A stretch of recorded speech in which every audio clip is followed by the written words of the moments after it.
Emergency और ICU team की त्वरित चिकित्सा से मिली नई जिंदगी। मानसून में खुले खाद्य पदार्थों से सावधानी बरतने की सलाह। राउरकेला सड़क किनारे खुले ठेले से समोसा और बड़ा खाना एक महिला के लिए जानलेवा साबित होते होते बचा। दूषित भोजन के सेवन के कुछ ही घंटों बाद महिला को लगातार उल्टी, दस्त और अत्यधिक कमजोरी होने लगी। देखते ही देखते उसकी हालत इतनी बिगड़ गई कि वो बेहोश हो गई और उसके जीवन रक्षक संकेत वाइटल्स तेजी से गिरने लगे। परिजन पहले उसे एक सरकारी अस्पताल और फिर शहर के एक निजी अस्पताल ले गए, लेकिन हालत में सुधार नहीं होने पर अंततः उसे राउरकेला के अपोलो अस्पताल के 24/7 इमरजेंसी विभाग में गंभीर एवं अचेत अवस्था में भर्ती कराया गया।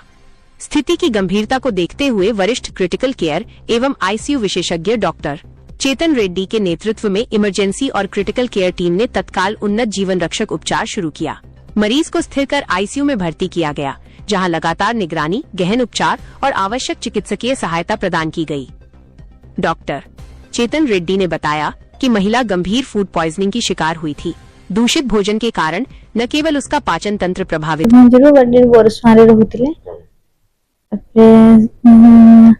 सिंगड़ा आलुचप खाई कि देह खराब हो जाता। दुकान रू आनी तो कही परिनी आनी घरे खाई मुंड बुलेला, बांती है, तब सेंसलेस हो गई। किसी जानी आसिकी सका आखि खोला हम मेडिकल थी। मेडिकल ट्रिटमेंट बहुत भल, समस्ते बहुत भल केयरिंग। मेडिकल जाइए सेटा तो जानी सेंसलेस भल लगिला। आज्ञा आज्ञा मो झील को बरसुआ रोला से मु फोन पाइली राति 10टा बेले जे तार मुंड बुलाऊँ सिंगड़ा और आलुचप खाई कहली इमिडिएट नहीं आस हॉस्पिटल को। से गाड़ी गोटे करके हॉस्पिटल नहीं आसिले। रात वर्षा होता है गवर्नमेंट हॉस्पिटल पाक गले दे मत कहले जे बापा गवर्नमेंट हॉस्पिटल मना करदे। मुझे पाखे किए अच्छे ना हाईटेक हॉस्पिटल अच्छे, हाईटेक को गले से कहले ए क्रिटिकल पेशेंट रे ताकू एडमिशन कले कौन कह ना आईसीयू नहीं। से मुझे देख पाखे कौन ना अपोलो अच्छे, अपोलो को नहीं जाऊँ। तार अपोलो को नहीं आसिले से आम गाड़ी बारिपदारू बाहर आम रास्ता केउझर पहुँची गलु। से प्राय राति 1-2टा होता है केउझर आम राउरकेला आसुलु। तापर से एडमिशन भी नेले। एडमिशन नेला कहले टिके चेता आसला। जाऊ माने धन्यवाद देवी अपोलो हॉस्पिटल को जे यही भाया कंडीशन रे मो झील को एडमिशन करके रिकवरी कले। से बहुत माने कृतज्ञ अच्छी। मु पेशेंट को देखी पारिनी क्या से आईसीयू एवं से ये आमर ये कंडीशन क्रिटिकल कंडीशन था जे टिके खाली नड़चड़ होता। ट्रिटमेंट पूरा भल लगला क्या मुझे जो 2 दिन भितर मोर झील पूरा जमी सुस्थ हो गला आपण मैंने जाई देखले सुस्थ हो गला तेणु से मत बहुत भल। केस के बारे में डिस्कस करना चाह रहे थे। जो एक यंग फीमेल आई थी हमारे पास with an unknown poisoning. Patient काफ़ी हॉस्पिटल जाके रिफ्यूज़ होके हमारे पास आई है। तो वी एक्सेप्टेड द पेशेंट। जब आई थी पेशेंट काफ़ी सीरियस कंडीशन में था। Patient was very irritable, unconscious था, अराउजेबल था लेकिन अनकॉन्शियस था। बहुत ज़्यादा एबीजी किया, उसमें दिखा कि बहुत इन्फेक्शन स्प्रेड किया हुआ है हर जगह। बाकी जो ब्लड टेस्ट हम किए थे, ब्लड टेस्ट में लिवर भी अफेक्टेड था, किडनी भी अफेक्टेड था, ब्लड में इन्फेक्शन बहुत हाई था। तो इमीडिएटली यहाँ पे जनरली वेस्टर्न ओडिशा में जो पॉइजनिंग्स हम जनरली पॉइजनिंग्स देखते हैं वो है ऑर्गेनोफॉस्फोरस पॉइजनिंग और ओपियोइड पॉइजनिंग बहुत कॉमनली दिखते हैं। तो उन दोनों का एंटीडोट दिया गया इमीडिएटली। एंटीडोट देने के बाद patient responded very well to the treatment. Within 2 days we had seen a rapid improvement. उसके लिए पॉइजनिंग सस्पेक्ट करके उसके लिए यूरिन टॉक्सिकोलॉजी और जो ऑर्गेनोफॉस्फोरस पॉइजनिंग का जो टेस्ट रहता है वो सब भेजा गया। एंड भेजने के बाद luckily, very luckily, both have come negative for all the toxicologies. Means the patient इन पर से कोई सुसाइडल या फिर ये नहीं था। तो उसके बाद जब हिस्ट्री लिया गया तो उसमें पता चला कि पेशेंट बाहर से खाना खाई है। It's a very rare case where we see कि ऐसा कंडीशन फूड पॉइजनिंग में होता है।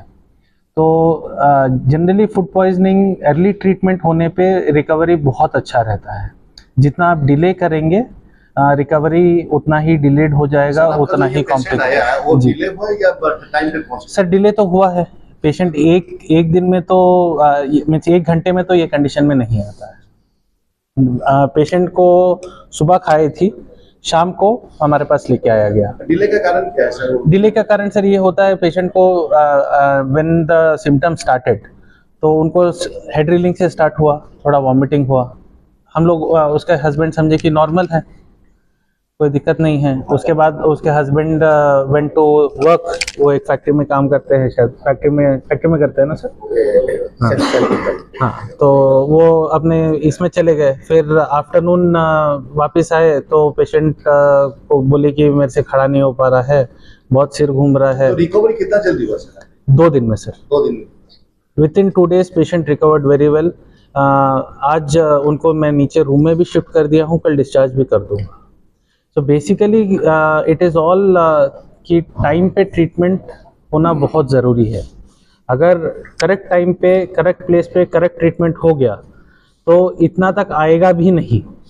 अगर यही चीज़ अगर पेशेंट सुबह मेरे पास आती सो प्रॉबेबली ये हो सकता था कि मैं सिर्फ ओरल एंटीबायोटिक पे भेज देता। लेकिन जब एक बार पॉइजन आपका स्प्रेड हो जाता है उसके बाद थिंग्स गेट वेरी सीरियस, बहुत ज़्यादा क्रिटिकल हो जाता है। जिस टाइम में मैं पेशेंट लिया था ये हाल था कि मैं उनको बचा पाऊँगा नहीं बचा पाऊँगा। सारा कंसेंट, हाई रिस्क का कंसेंट लिया गया, सब उनको समझाया गया कि पेशेंट का कंडीशन बहुत क्रिटिकल है, कुछ भी हो सकता है। उसके बाद उनको सारा एंटीडोट्स के लिए समझाया गया, क्योंकि हमें पता नहीं था कि अगर पॉइजनिंग है तो क्या है। इट इज़ कि ऐसा सिचुएशन है कि सांप काट के आया और कौन सा सांप है हमें पता नहीं। तो उसके अकॉर्डिंगली हमने अपने इस पे जो वेस्टर्न उड़ीसा में कॉमन पॉइजनिंग है उसका दोनों का एंटीडोट हमने दिया। देने के बाद पेशेंट बहुत अच्छा रिस्पॉन्ड किए।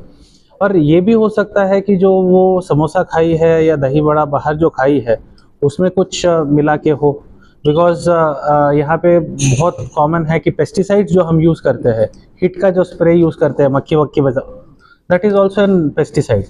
जब हम मारते हैं तो वो अगर फूड ठीक से कवर्ड नहीं है उसके ऊपर सारा जम जाता है, और वही अगर आप खा लिए तो it becomes a poisoning, unknown poisoning हो जाता है, इनएडवर्टेंटली आप पॉइजन हो जाते हैं। तो हम जहाँ से खा रहे हैं, क्या खा रहे हैं, इट इज़ वेरी इंपॉर्टेंट। तो आपको सोसाइटी को क्या मैसेज देंगे कि रेनी सीजन में जो खुला बाजार में जो खाते हैं क्या और कहीं खाने का है, आप क्या बोलेंगे? सर मेरा एक ही सोसाइटी से रिक्वेस्ट रहेगा, जितना रेनी सीजन में बाहर कवर्ड एरियाज में ही खाना चाहिए, जहाँ पे फूड ओपन रहता है, जहाँ पे अपना मक्खी जो सब बैठता है, वहाँ पे अवॉइड करना ही बेहतर रहेगा सर। और क्योंकि जहाँ पे भी मक्खी बैठता है वहाँ पे मक्खी भगाने के लिए कुछ ना कुछ तो आप यूज़ करोगे ही, because you have to sell the food. तो जब आप यूज़ करोगे तो कैसे यूज़ किया गया, कैसे नहीं किया गया, वी नेवर नो।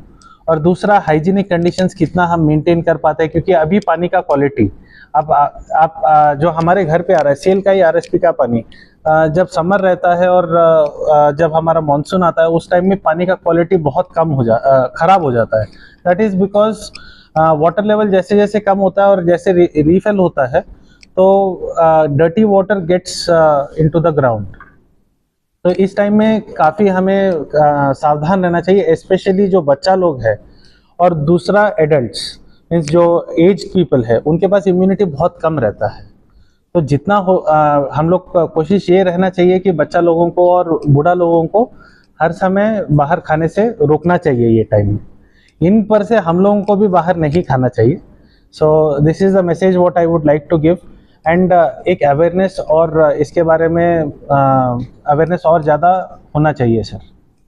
सर ये समर सीजन हो चाहे रेनी सीजन हो, पानी जो आता है उसका ऊपर आलम आप डाल दीजिए, वो तो नीचे बैठ जाता है।